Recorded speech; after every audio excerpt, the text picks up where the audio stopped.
video, naku po, ang ating Inday Sara VP Duterte bumisita po sa Europa. Naku po, inabangan po ng mga kapwa nating Filipino, mga OFW doon, at tuwang-tuwa po sila. Bakit pag si Pangulong Marcos ang bumisita abroad? Bakit puro galit yung mga OFW? Sinalubong ng kilos protesta ang pagbisita ni Pangulong Bongbong Marcos sa Vancouver, Canada. Hoy, mga... So, may mali talaga. Yan po, tingnan po natin. Credit to these righteous owners, mga quiz, mga guys. Ayan o.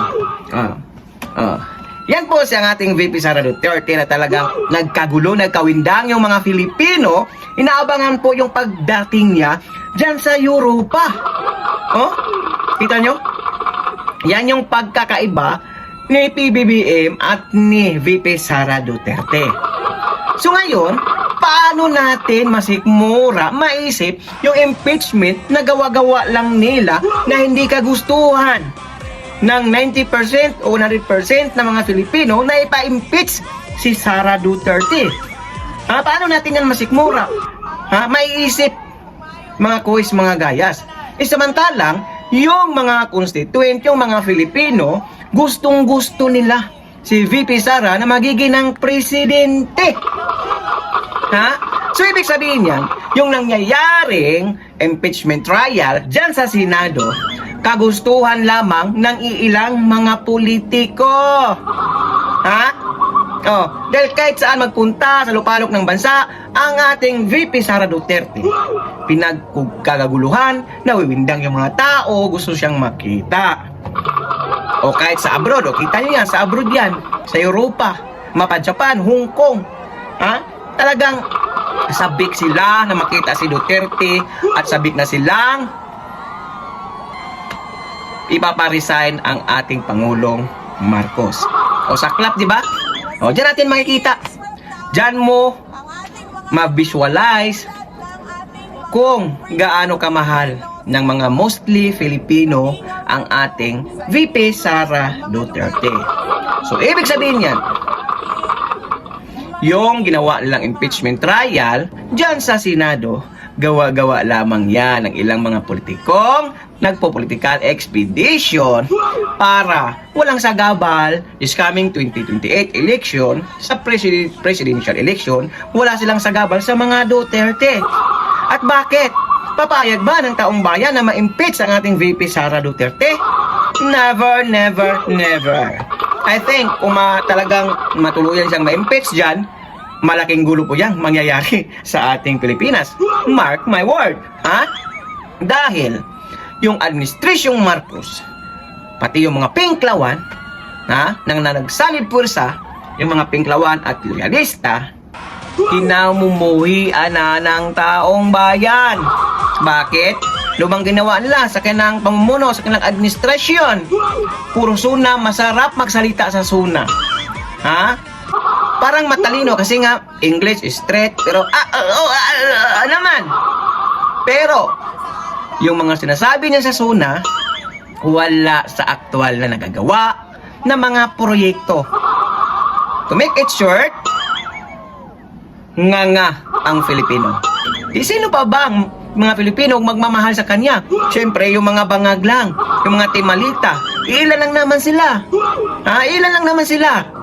Habang tayong mga Filipino, constituent, OFW, magsasaka, construction worker, lesbo, militar, mahal na mahal ang ating Sara Duterte.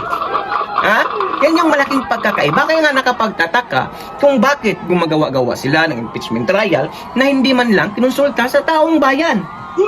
Kinonsulta lang nila yung mga kasamahan nilang malitagang. Kasamahan ng mga bangag. Hindi yung taong bayan kinonsulta. Tandaan po nila, baka nakalimutan nila na yung VP Sara natin Duterte, ibinuto ng 32 million voters ng mga Filipino. Tapos basta-basta na lang nila para tanga na kahit anong mga aligasyon. Pagdating naman dyan sa korte ng Senado, puro naman nga hersi-hersi. Puro chismis, walang kabuluhan. Mga testigo, may mga perjury na mga kaso. So, mas lalo nyo lang nilalagay yung sarili nyo sa pagkabaho. Kasi mabaho na kayo sa taong bayan, mas pinabaho nyo pa yung sarili nyo. Nung nakita dyan sa impeachment trial, sa Congress, sa Senate, na walang kabuluhan. Puro talaga lang pamumultika, political expedition, fishing expedition, para lang walang sagabal sa kanila this coming 2028 election. Bakit yung taong bayan, hindi ba yan sagabal sa inyo? Pag nagsalita na, naglabas ng opinyon, naglabas ng saloobin ng taong bayan, wala na kayong magagawa. Baka hindi pa nga kayo makakaabot sa 2020 election, ay makapag-resign na kayo bigla. Huwag niyong galitin ang taong bayan. Ha? Kaya kayo mga senado dyan, alam naman natin kung sino yung malitagang, timbangag. Please, kung gusto niyong guminhawa ang iyong buhay, ayusin niyo sa pagboto. Ha? Sa impeachment trial. Ha? Panawagan sa lahat ng mga senators dyan sa Pilipinas.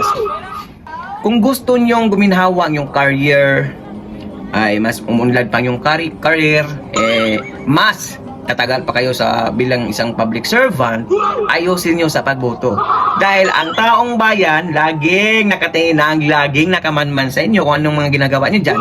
Dahil alam na ng taong bayan kung ano ang ibig sabihin ng impeachment trial sa panahon ni Sara Duterte, pamumulitika. Kaya kayong mga senators judge dyan, ayusin nyo sa pagboto. Kayo, bahala kayo. Baka isang termino lang kayo, ulats na sa sunod na eleksyon. Hindi na kayo makikita dyan. Ayusin nyo sa pagboto. Yung katotohanan. Yung makatotohanan lamang tayo. Huwag tayong magpadala dyan sa malita. Okay na yan, nakatanggap na kayo. Bahala na yung malitagang dyan. Bahala na yan, nakatanggap na kayo . Importante, ayusin nyo sa pagboto para yung taong bayan naman matutuwa sa inyo. Baka bubuto pa kayo, pipilihan pa kayo sa next election. Diba ganun lang kasimple yun? Yan po ang pagkakaiba ni BBM Marcos at ni VP Sara Duterte sa tuwing mag-abroad, pumunta sa ibang bansa. Yung isa kasi, yung pangulo kasi natin, pag pumunta sa New York, sa Hong Kong, kahit saan sa Japan, yung mga rallyista, hindi naman rallyista, mga OFW, nag-aabang talaga sa kanya. Hindi para sumigaw na, naalala nyo dati kay Tatay Digong? Oo, pag pumupunta si Tatay Digong sa abroad, grabe yung mga Filipino OFW, naiyak pa talaga Tatay Digong, mahal naman, pakis naman. Pero wag ka, si Pangulong Marcos pag pumunta sa ibang bansa, puro haters ang mga OFW nasa labas.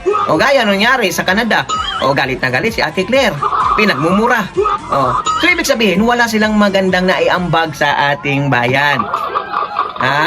Mas lalo po silang nagpapabigat, nagpapahirap sa mga Filipino o sa ating bansa. Ganun lang po ibig sabihin nun. Kasi makikita naman in person, in gesture sa mga tao, pati nga sa survey, kitang-kita na may nananalo na sa survey Ganun po karisperado ngayon ang timbangag.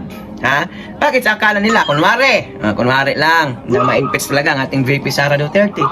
Wala ba yung mga kapatid? Wala ba yung partido? Kahit ma-impeach yan ang ating VP Sara Duterte, wag naman sana. Kung sino yung itataas na kamay ng ating VP Sara Duterte, talagang yun ang mananalo. Bakit? 100% yung tiwala ng mga 90% ng mga Filipino sa kanya. Ganun na po kasimple yun.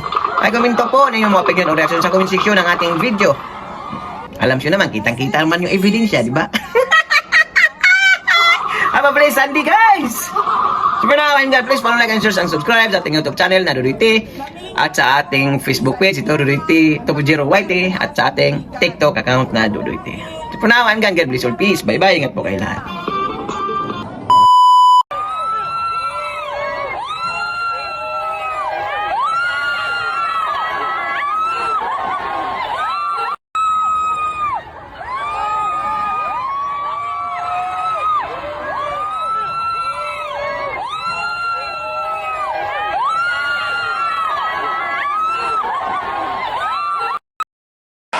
Sa entablado kahit saan, pare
aming mga overseas Filipinos ngayon. Namingaw na mo sa inyong mga lugar kung asa mo gikan. Dahil maraming problema. Pagpapasalamat, kita ko po siya sa susunod na linggo. Mahal natin lahat at inaantay natin lahat ang kanyang paglabas at pag-uwi.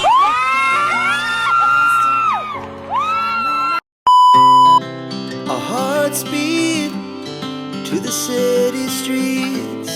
We began to feel the fire. We rise like